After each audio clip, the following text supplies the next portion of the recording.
How's it going, everybody? And you know what I need to do? I need to adjust my study. Hang on.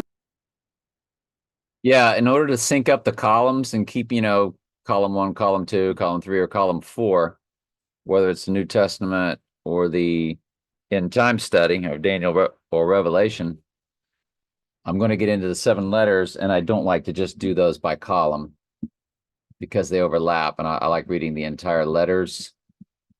So it'll all work out by the time we open the book of Revelation for us in real time, which is chapter 6, verses 1 and 2. That'll be the day after Groundhog Day, which is when in the movie Groundhog Day, things started moving forward. Oh boy. 1408 is the page we are on for Matthew. Not only is my condo number 408, but that's the date of the total solar eclipse. And yeah, it's very interesting. When I looked at anyway, I don't want to get into it here on this channel, but that is when it's only verses 1 and 2 to keep us in column 1 to be in sync with the Matthew study. And it's the opening of the seal and the rider of the white horse, which when it does occur, that's the deadly wound to the right eye is opening that seal, and then his rising spiritually 2 days later.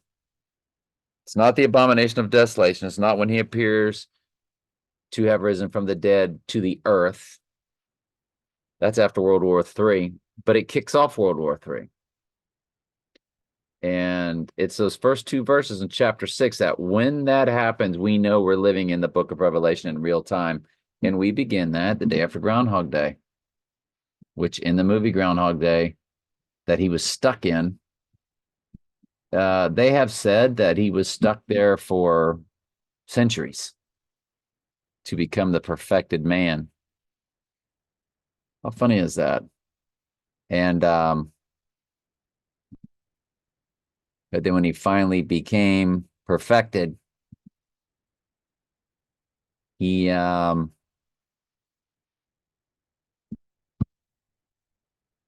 was it?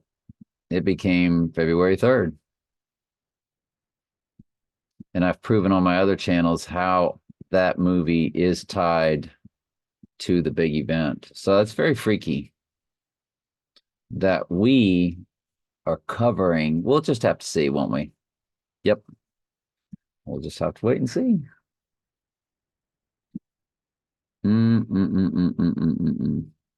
All right. But that's tomorrow we start Ephesus or Revelation 2. Let's do tonight's study now. Enough pondering by me with nonsense. Unless it's not nonsense. But I say unto you that whosoever is angry with his brother without cause shall be in danger of judgment. And whosoever shall say this to his brother.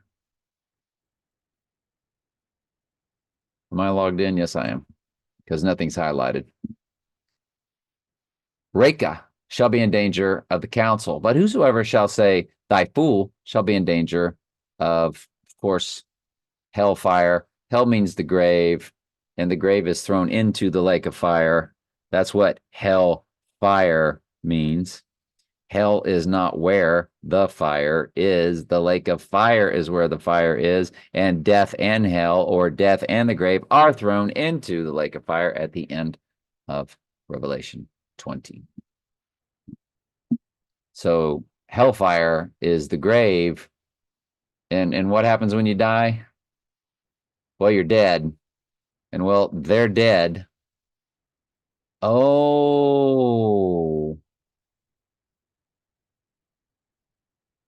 death. It's the flame that comes down out of heaven and kills them. Revelation 29 specific.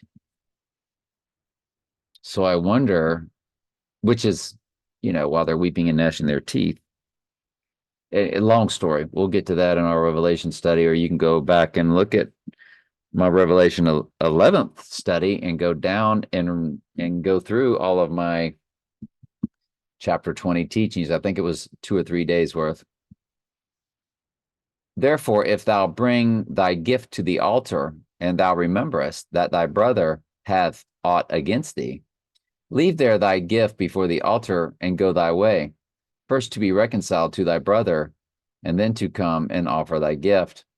Agree with thine adversary quickly, whilst thou art in the way with him, lest at any time the adversary deliver thee to the judge, and the judge deliver thee to the officer, and thou be cast into prison.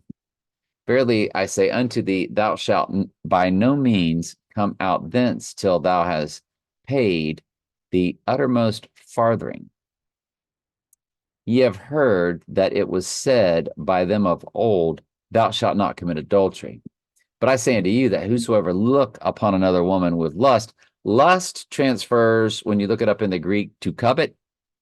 Covet means to take. In other words, you don't just look at her and are turned on. That's not what it's saying. It says you're looking at her not just with hungry eyes, but as if to say, hang on just a second. It was my son texting, but it was just a article he found on Facebook. But yeah, my text read to me. That way I make sure I get them in real time. When you look upon a woman with lust, it means that you are looking at her as if it's at all possible, you are going to sleep with her. And I have done that myself before the Lord called me, and I have witnessed other people doing it. They will watch somebody walk by, and what they start to say afterwards, if they can, they will sleep with her. In other words, you don't have to have slept with her. You've already slept with her in your heart, because if you could, you would. Maybe she turns you down. That doesn't mean you didn't already commit the act in your heart. Doesn't mean you just look at somebody and go, wow, they're beautiful. I like her legs. I like this. I like that. She's really pretty. That's not what it's saying. That whosoever look on upon a woman with lust, as if to covet her and to take her and to have her, if at all possible, he have already committed adultery with her in his heart. Adultery, of course, is having sex with a married woman. So if a person looks upon a married woman with the intent, it says to lust after, with the intent that if you can sleep with her, you will sleep with her. If she says yes, you're in. That means whether she gets in a car accident and it doesn't ever happen, you've already committed the adultery with her already in your heart. That's what this is saying.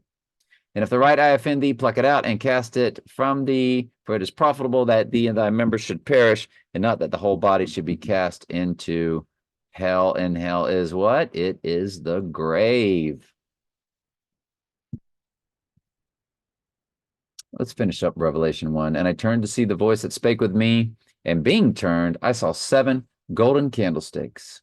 So the church is now divided into 7. It's about to go through its great tribulation. And in the midst of the 7 candlesticks, one like unto the Son of Man, clothed with a garment down to the foot, and girt about the paps with a golden girdle. His head and his hairs were like wool, as white as snow, and his eyes were as a flame of fire, and his feet like unto fine brass, as they burned in a furnace, and his voice as the sound of many waters. And he had in his right hand 7 stars, and out of his mouth, this is Jesus, by the way, went a sharp 2-edged sword, and his countenance was as the sun shineth in his strength. And when I saw him, I fell at his feet as dead, and he laid his right hand upon me, saying unto me, fear not, I am the first and the last. I am he that liveth and was dead, and behold, I am alive forevermore. Amen. And have the keys of the grave and of death. or of hell and of death. Write the things which thou hast seen, past, the things which are, right now, and the things which shall be hereafter. And his visions that he sees are not in order. It's the same thing being shown to him over and over in different ways. Revelation's the same story over and over, and it comes in waves. It's different details. The mystery of the 7 stars which thou sawest in my right hand, and the 7 golden candlesticks. Let me read that again. The mystery of the 7 stars which thou sawest in my right hand, and the 7 golden candlesticks, period. It's just like it's an incomplete sentence, but it's still a sentence. The 7 stars are the 7 angels of the 7 churches. 7 candlesticks which thou sawest are the 7 churches. I'm glad y'all are here. I love you very much. Ask questions anytime. That's what I'm here for.